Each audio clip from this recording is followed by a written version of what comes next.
Boa noite, irmãos. Paz e graça do Senhor Jesus Cristo a todos. Cumprimento também aqueles que nos assistem pela internet. Nesta noite preciosa que Deus nos concede de dia do Senhor. Antes de meditarmos no texto da palavra de Deus, nós vamos orar. Queria convidar os irmãos a, em reverência, curvarem suas frontes. Nós vamos à presença de Deus em oração, colocando diante dele os nossos corações. Oremos, queridos. Pai celestial, Rei do universo, Senhor Deus Todo-Poderoso, primeiramente, ó Deus, quero expressar em oração que não sou digno, ó Deus, deste momento. Não sou digno, ó Deus, porque não é mérito, ó Deus, que nos faz ter a oportunidade de alimentar o teu povo, mas é a tua divina graça, Deus, operando em nossas vidas, Pai. A palavra que eu irei pregar e pronunciar desse lugar é a mesma palavra, ó Deus, que eu preciso para a minha própria vida, Senhor, pois sou tão dependente de Ti, como é também os Teus servos. Eu quero pedir ao Senhor, ó Deus, que Tu possa, pelo Teu Espírito Santo, aplicar nos nossos corações a Tua palavra, a Tua verdade, e que ela, ó Deus eterno, possa encontrar espaço em nossos corações. Desde já, ó Deus, quero tributar a Ti honra, glória e louvores. Me ajude, ó Deus, a pregar cada sermão, cada homilia, como se fosse a última, ó Deus. E que eu possa verdadeiramente, Senhor, honrar a Ti e honrar a Tua palavra. Me ajude a transmiti-lo, ó Deus, com fidelidade. É o que eu te peço em oração, no nome santo e precioso de Jesus Cristo. Amém. Meus irmãos, nós vamos seguir a nossa série de exposições da palavra de Deus no Evangelho de Jesus, segundo escreveu o evangelista Mateus. No capítulo 8, nós estamos tratando sobre as curas de Jesus. Hoje nós iremos falar sobre a cura do servo do centurião. E queria, a título de atividade para as crianças que estão com as tarefas, vocês vão desenhar um centurião.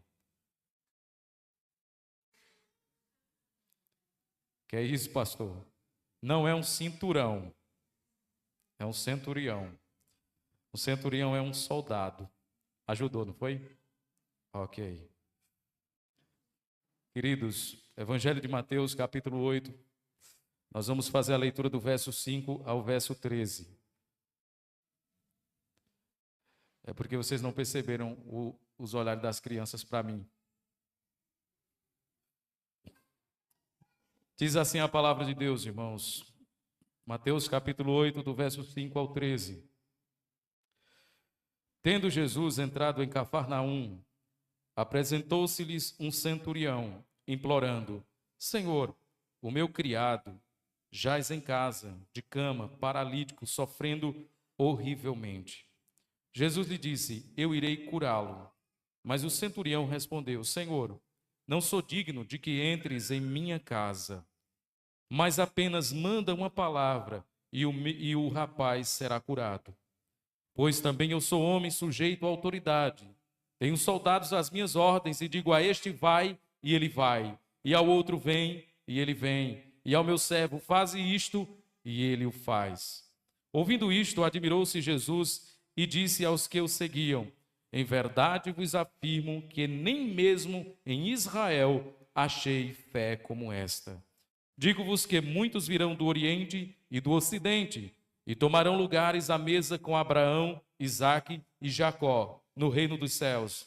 Ao passo que os filhos do reino serão lançados para fora, nas trevas, ali haverá choro e ranger de dentes. Então disse Jesus ao centurião: Vai-te e seja feito conforme a tua fé. E naquela mesma hora o servo foi curado.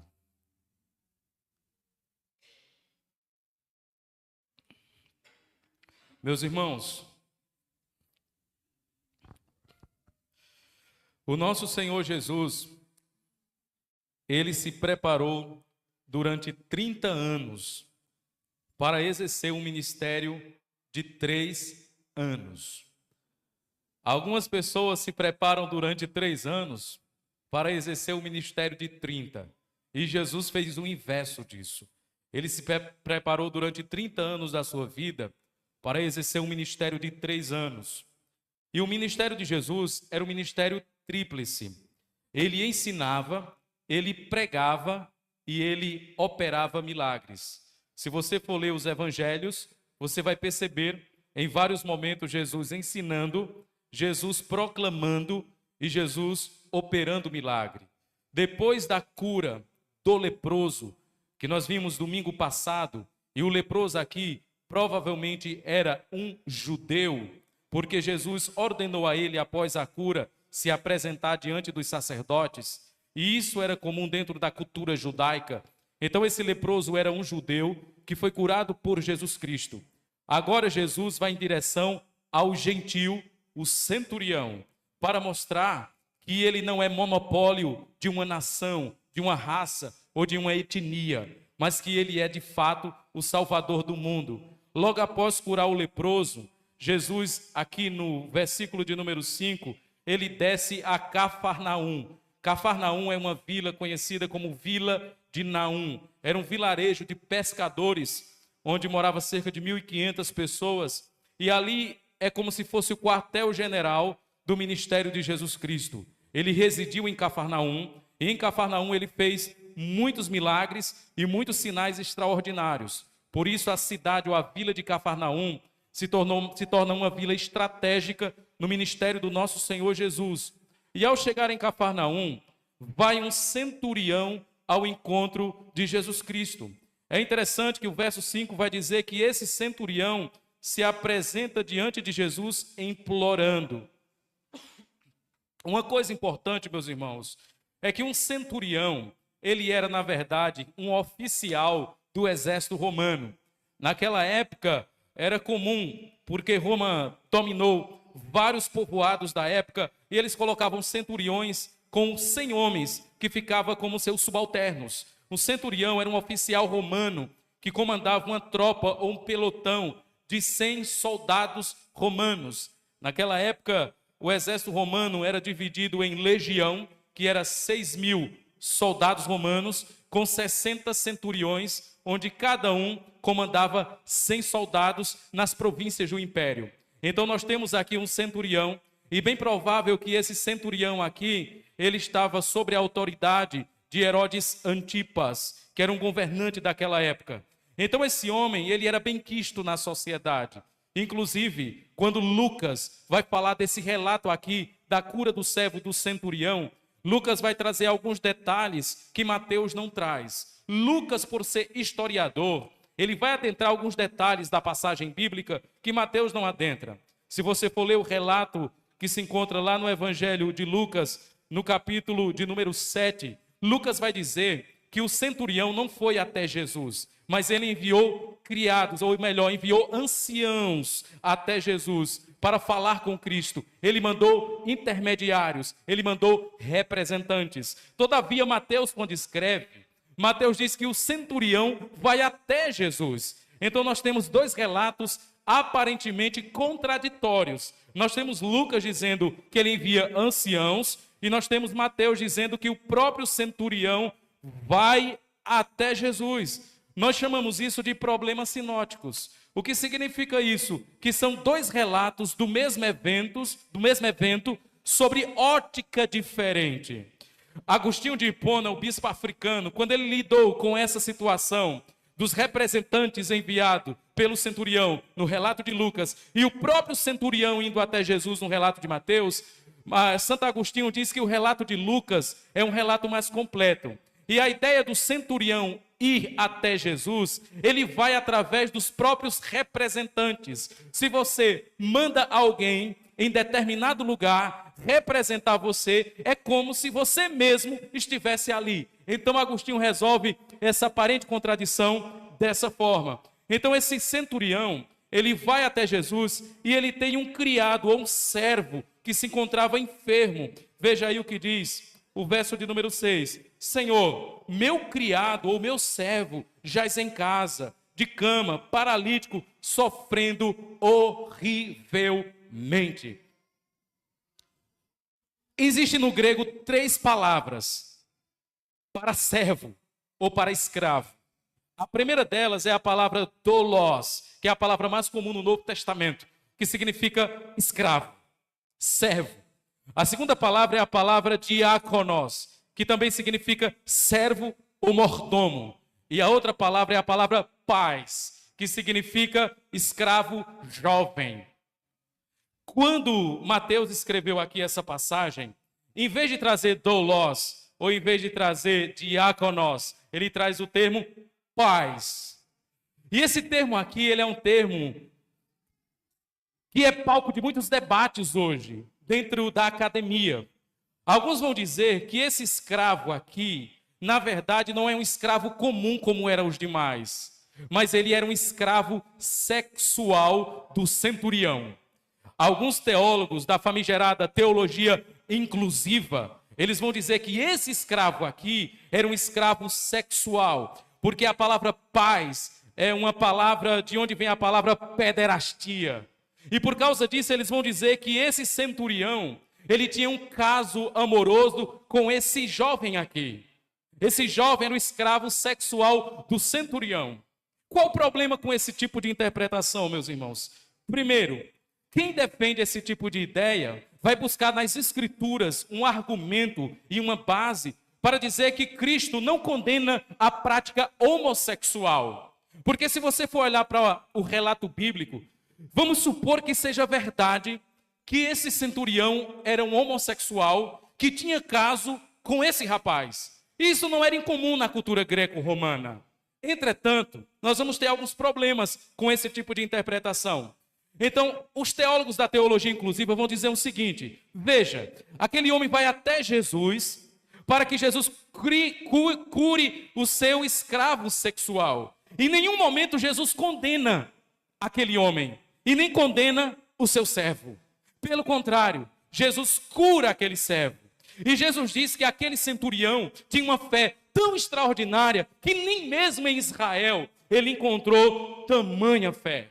Então Jesus não condena o centurião, não condena o jovem e admira-se diante da fé do centurião. Então, por causa disso, alguns vão chegar à conclusão que Jesus e a própria palavra de Deus aqui não condena a prática homossexual. Irmãos, sabe qual é o problema com essa interpretação? É que no relato de Lucas, quando ele vai falar desse servo do centurião, ele não usa a palavra pais, ele usa a palavra doulos. Um escravo comum. Então Lucas não usa a palavra que Mateus ele usa. E outro ponto também importante para a gente é que o próprio Jesus, no livro de Atos dos Apóstolos, é chamado de servo de Deus. E a palavra servo para Jesus é a palavra pais. Significa que Deus é um pederasta? Claro que não. Então a palavra pais, ela é uma palavra genérica, que pode significar um escravo jovem, um menino, um criado. Então, esse escravo aqui do centurião, ele era, na verdade, um escravo doméstico que servia ao centurião. E o centurião tinha um apreço muito grande por esse jovem, pelo relato bíblico aqui, porque ele vai até Jesus para Jesus curá-lo. E sabe o que é interessante? É que é bem provável que esse centurião, ele já tinha ouvido falar dos milagres de Jesus. Ele já tinha ouvido falar dos feitos extraordinários que Jesus estava fazendo por meio do seu ministério. Então ele sabia que Jesus tinha poder para curar o seu servo, que estava em uma cama paralítico. Ele tinha uma doença que tomava conta do seu corpo e dos seus músculos. E ele sofria muito com essa enfermidade. Então ele vai até Jesus para Jesus curá-lo. Então Jesus diz no verso 7, Jesus lhe disse, eu irei curá-lo. Quando Jesus disse, eu irei curá-lo, aquele centurião tem uma atitude de humildade. A atitude do centurião, sabe qual é? Veja o verso 8. Mas o centurião respondeu, Senhor, não sou digno de que entres em minha casa, mas apenas manda uma palavra e o meu rapaz será curado.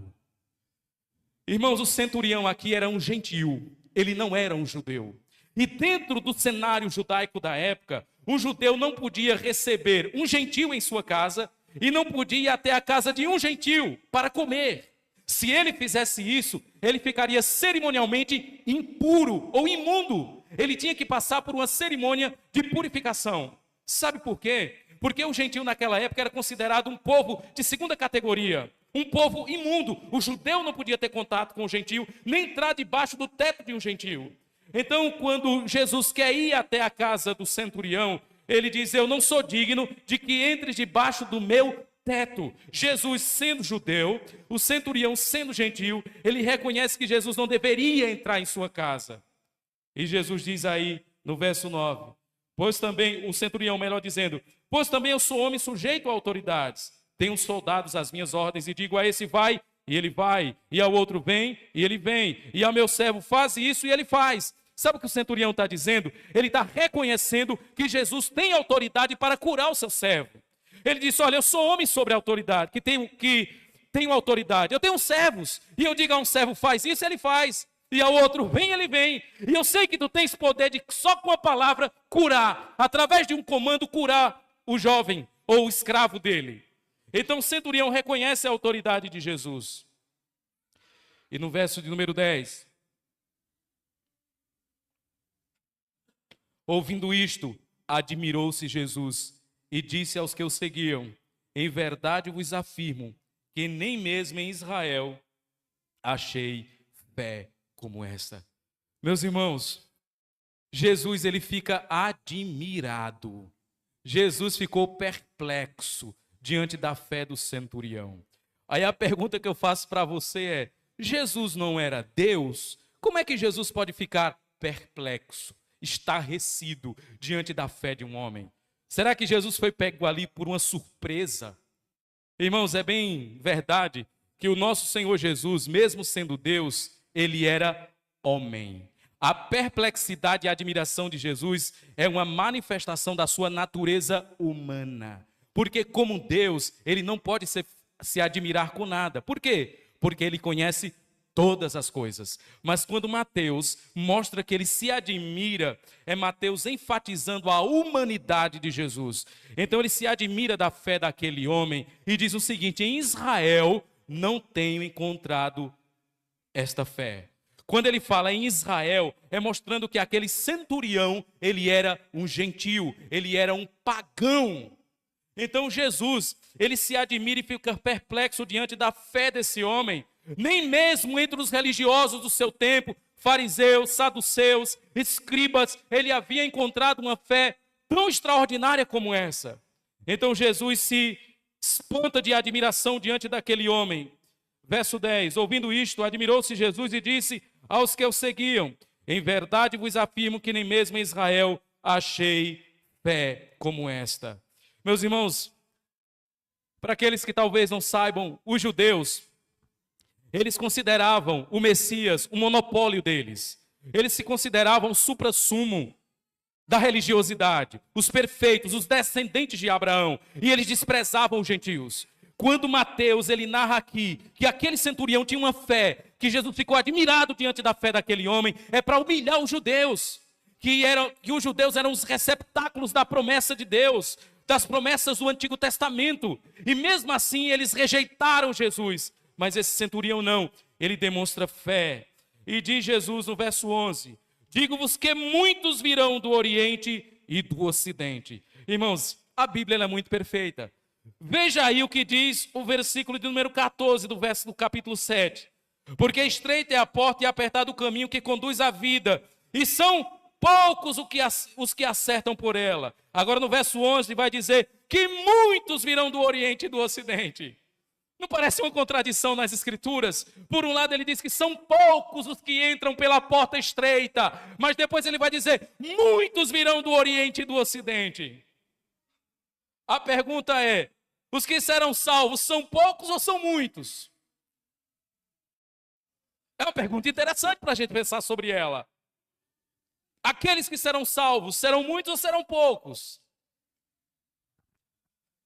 Quando Jesus fala que estreita é a porta e poucos estão adentrando por elas, Jesus está fazendo uma constatação de que judeus da sua época estavam rejeitando ele. E poucos judeus estavam adentrando a verdadeira salvação, ou abraçando a fé em Jesus. Só que no verso de número 11 do capítulo 8, esses muitos que vêm do Oriente e do Ocidente, é uma multidão inumerável, e aqui já são gentios. Porque o plano de salvação de Deus não foi somente para judeus. O plano de salvação de Deus englobava também os gentios. Isto desde o Antigo Testamento. Porque nós temos casos de conversões de gentios no Antigo Testamento. Nós temos, por exemplo, o caso de Raabe. Nós temos, por exemplo, a cidade da Síria, depois que Jonas, ou melhor, a cidade de Nínive, depois que Jonas pregou naquela cidade. E eles não eram judeus. Então a salvação se espalhando até pelos gentios. E na realidade do Novo Testamento, quando Jesus diz muitos virão do Oriente e do Ocidente, ele está usando o exemplo daquele centurião gentil para dizer que muitos chegarão à fé que não são judeus. Porque o plano redentor de Deus para salvar pecadores não só englobava judeus, mas também gentios. Paulo diz na carta aos Efésios que o muro de separação entre judeus e gentios foi derrubado na morte do nosso Senhor Jesus. Portanto, a salvação não é monopólio do povo judeu. A salvação não é monopólio do povo de Sião. Não, a salvação é para aqueles que creem verdadeiramente em Cristo. É por isso que Paulo pode dizer que nem todos que são de Israel são verdadeiramente israelitas. Mas os verdadeiros descendentes de Abraão são aqueles que creem. O verdadeiro descendente de Abraão não é aquele que tem o sangue de Abraão correndo sobre as veias, mas é aquele que tem a fé de Abraão no coração. E Jesus vai dizer no verso de número 12, e aqui ele vai cutucar os judeus. Veja o que ele diz. Ao passo que os filhos do reino serão lançados fora, nas trevas. Algumas versões dizem trevas exteriores. Ali haverá choro e ranger de dentes. Meus irmãos, por um lado Jesus diz, muitos virão do Oriente e do Ocidente, e os filhos do reino serão lançados fora. Quem são os filhos do reino aqui? Os que vêm do Oriente e do Ocidente são os gentios. E quem são os filhos do reino aqui que serão lançados fora? São os judeus incrédulos que rejeitaram Jesus, porque ele veio para os seus, mas os seus não receberam. Mas tantos quantos receberam, deu-lhes o poder de serem feitos filhos de Deus, a saber os que creem no seu nome. Jesus foi rejeitado pelos seus compatriotas, mas todo aquele que recebe Jesus é chamado de filho de Deus. Por que os judeus são chamados aqui de filhos do reino? Porque Deus escolheu Israel como nação, em detrimento às demais nações do seu tempo. Israel foi o receptáculo das promessas de Deus, foi o povo pelo qual Deus revelou a si mesmo a sua palavra, os seus oráculos e as promessas. Por isso eles são chamados filhos do reino, e foi por meio de Israel que Jesus veio a esse mundo. Todavia, Jesus está dizendo que os gentios estão chegando, e os filhos do reino estão sendo lançados fora, aonde há trevas e ranger de dentes. Meus irmãos, quando ele diz será lançado fora, é que Jesus está comparando aqui a redenção final a uma grande festa real, a um grande banquete. Veja aí o que diz o verso ainda de número 11. Muitos virão do Oriente e do Ocidente e tomarão lugares na mesa com Abraão, Isaque e Jacó no reino dos céus. Irmão, se tem mesa aqui, é porque tem comida. Essa mesa aqui não é para ele jogar baralho, é comida. Então a Bíblia compara a salvação final com um grande banquete. E sabe o que vai acontecer? Os gentios vão adentrar essa festa, esse banquete, e os judeus serão lançados fora, nas trevas exteriores, onde haverá pranto e ranger de dentes. A ideia de trevas exteriores, onde há pranto e ranger de dentes, é a ideia de um inferno. Eles serão lançados no inferno. Eles serão tirados do reino e lançados no inferno. Então disse-lhe Jesus ao centurião, aqui Jesus dá a palavra final de cura para aquele jovem. Então disse Jesus ao centurião, vai-te e seja feito conforme a tua fé. E naquela hora o servo foi curado. Jesus curou por correspondência. Jesus curava pessoas estendendo as mãos sobre elas. Jesus curava as pessoas fazendo lama com a saliva. Mas Jesus também curou EAD, sem estar presente, porque ele tem todo o poder nos céus e na terra. Somente com a palavra ele pode curar, porque ele é aquele que opera pelos meios, sem os meios e contra os meios. Para ele não há limite para operar. Uma palavra de Jesus é suficiente para curar. E aquele servo, ele foi curado. Detalhe, ele era paralítico. E com a palavra Jesus cura aquele homem.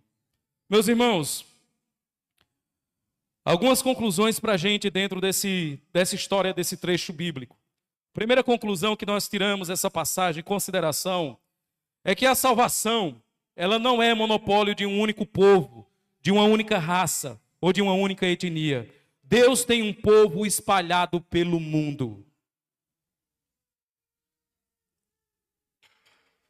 Deus tem um povo espalhado pelo mundo. Por que é importante frisar isso para nós? Nós somos uma igreja de tradição reformada. E por causa da doutrina da predestinação e da eleição, algumas pessoas vão dizer o seguinte, que Deus faz acepção de pessoas. A doutrina da predestinação e da eleição nada mais, nada menos é do que Deus fazendo acepção de pessoas. E nós sabemos que a Bíblia é clara quando diz que Deus não faz acepção de pessoas. O que é fazer acepção de pessoas? É você escolher um em detrimento do outro, porque aquele que você escolheu tem algo ali a oferecer em troca da escolha. O que era que nós tínhamos para oferecer para Deus? Absolutamente nada. Qual a vantagem Deus recebeu ao salvar você? Nenhuma. Então Deus não faz acepção de pessoas.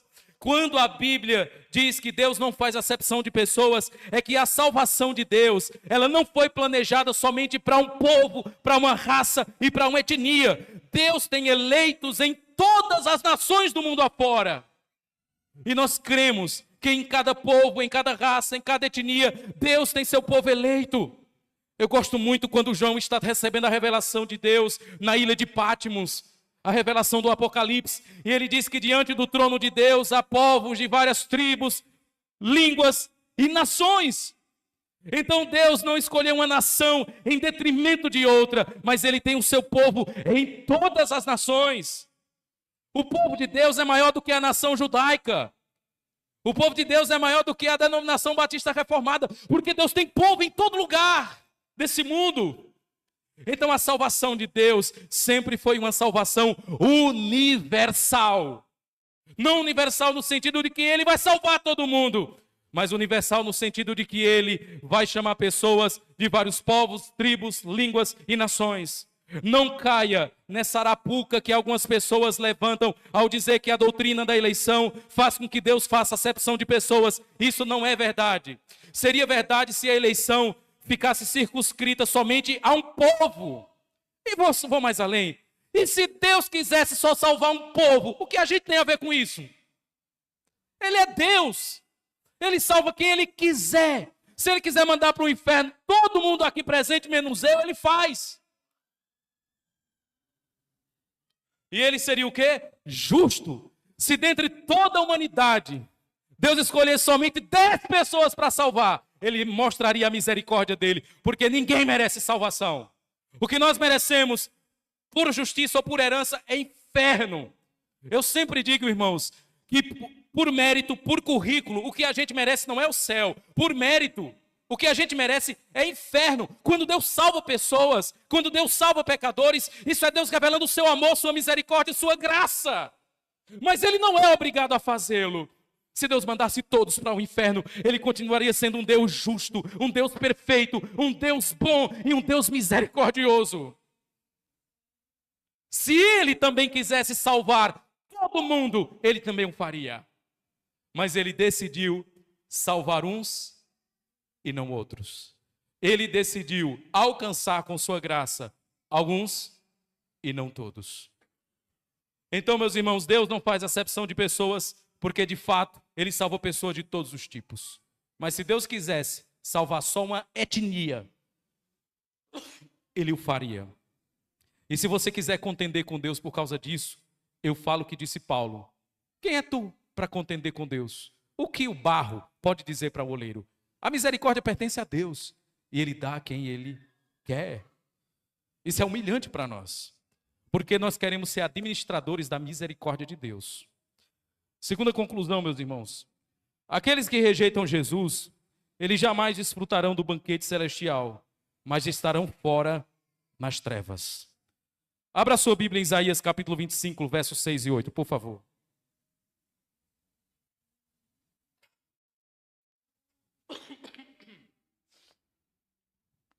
Isaías, capítulo 25,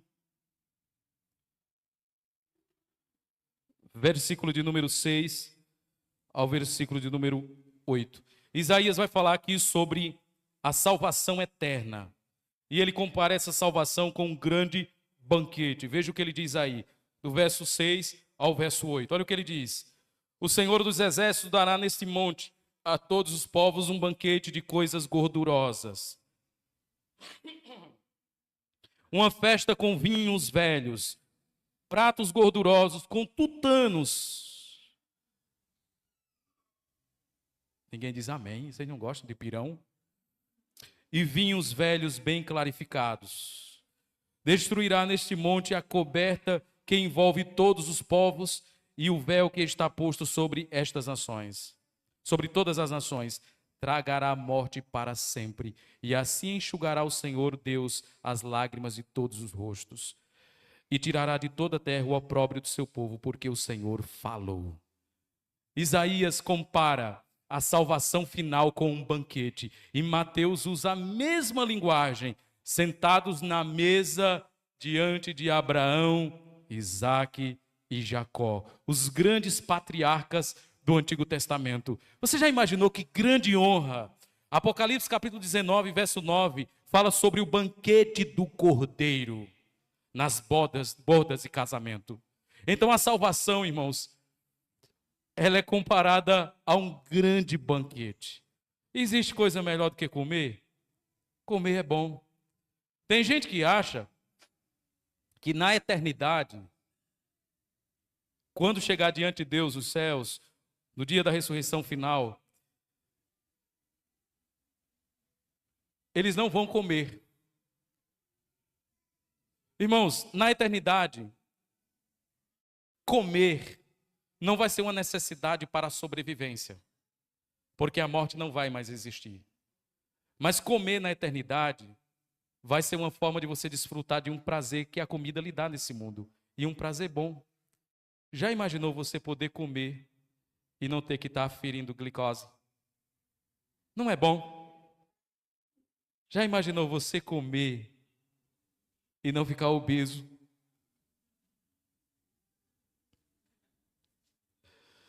Por fim, meus irmãos, a fé verdadeira reconhece o senhorio de Cristo, nos leva à humildade e à confiança nele. Esse centurião, irmãos, ele traz para nós algumas lições importantes sobre a verdadeira fé. Ele tinha uma fé verdadeira, e a fé desse centurião é uma fé que reconhece o senhorio de Cristo. Ele chama Jesus de Senhor. Segunda coisa, o centurião é levado à humildade, quando ele diz: eu não sou digno de que entres debaixo do meu teto. Diz somente uma palavra e meu criado será curado. E esse centurião, ele confia na palavra de Jesus Cristo. Irmãos, a fé verdadeira, ela não é um produto do coração humano. A fé verdadeira não é algo que eu produzo em mim. A fé verdadeira é uma dádiva de Deus, é um dom divino. Não acho que você tem condições de ter fé pelas suas próprias forças. Nós não temos condições de produzir fé. A única coisa que nós temos condições de produzir é pecado, porque nossa natureza é corrompida. Mas a fé é algo que vem de fora de nós para dentro de nós. Segundo Efésios capítulo 2, a fé é um dom de Deus. Então é algo que vem de fora para dentro e não algo que eu produzo dentro de mim. E se nós temos a verdadeira fé, nós vamos reconhecer o senhorio de Jesus. E não só isso, nós vamos nos humilhar diante dele e confiar plenamente no nosso Senhor e Salvador Jesus Cristo. Meus irmãos, eu sei que parece cômico o que eu vou falar, mas pensa comigo. Aquele servo do centurião foi curado e a Bíblia não relata mais nada sobre ele. Pode ser que ele tenha chegado à fé. A Bíblia não diz nada sobre isso. Mas uma coisa é importante. A fé daquele centurião, ela toma o centro do texto bíblico de tal forma que a cura do servo fica ofuscada diante da fé do centurião. Sabe por quê? Porque pessoas podem ser curadas dos seus corpos físicos e irem para o inferno. Mas alguém que verdadeiramente crê em Jesus, ainda que passe por enfermidades, ela tem a redenção da sua alma. Então aquele mancebo foi curado. Mas se não se voltou para Cristo, ele foi para o inferno, mesmo recebendo uma cura de Jesus. Mas aquele centurião não. Ele tinha uma fé genuína e uma fé verdadeira em Cristo Jesus. Meus irmãos, quem dera que nessa noite o Senhor pudesse manifestar nos corações de pessoas aqui a verdadeira fé. E você reconhecesse verdadeiramente que Cristo é Senhor. Você se humilhasse diante dele, por sentir que você não é digno dele, porque nós não somos dignos de Jesus. E por fim, você confiasse plenamente no Senhor. Tire seus olhos dos banquetes celestiais por enquanto e olhe para o seu coração. Que Deus possa lhe conceder a verdadeira fé nessa noite de hoje. E que você possa crer verdadeiramente em Jesus. Eu queria nesta noite orar com vocês. Queria convidá-los a curvarem suas frontes. Nós vamos à presença do Senhor. Feche seus olhos e vamos orar. Ó Deus e Pai celeste, como é bom, Senhor, estar na Tua presença e ouvir a Tua palavra. E sermos impactados, ó Deus, pelos feitos do nosso Redentor. Ó Deus, Jesus Cristo é o autor e consumador da nossa fé. E nós não temos como, ó Deus, manifestar fé nele, se antes ele não manifestar essa fé em nós. Nós não temos como, ó Deus, confiar verdadeiramente em Jesus Cristo, se o Teu Espírito não operar em nossos corações a fé verdadeira, Senhor. Aquela fé que nos põe de joelhos diante do Salvador. Aquela fé que faz com que os nossos corações confiem em Cristo e reconheçam seu senhorio e seu poder acima de todas as coisas. Podemos até, ó Deus, ser agraciados pelo Senhor com bênçãos temporais, como curas de enfermidades. Mas se nós não formos alcançados por Tua graça e não portarmos em nós a fé genuína, isso só vai fazer com que, Senhor, um pouco da nossa vida seja prolongada nesse mundo, para no fim sermos lançados nas trevas exteriores, onde há choro e ranger de dentes. Te louvamos, ó Deus eterno, porque a Tua salvação, ela não é monopólio de uma raça, de uma nação. O Senhor poderia salvar quem o Senhor quisesse, mas aprouve a Ti, ó Deus, salvar pessoas de todos os tipos, do Oriente, do Ocidente, do Norte, do Sul, homens, mulheres, adultos, crianças, negros e brancos. Estão adentrando, ó Deus, o reino dos céus pela fé no Teu Filho Jesus Cristo. Obrigado, ó Deus, porque aqueles que verdadeiramente creem no Teu Filho, um dia desfrutarão do grande banquete solene no Palácio Real, onde nós estaremos diante do Senhor, na presença de Abraão, Isaque, Jacó e os patriarcas. Ó Deus, que grande privilégio é poder nos assentarmos na mesa do Rei. Nós, Senhor, coxos, mancos, como Mefibosete, estamos, ó Deus, diante da Tua presença e aguardamos o dia do grande banquete celestial com carnes gordurosas. Louvado seja o Teu nome, ó Deus, para todo sempre. Amém.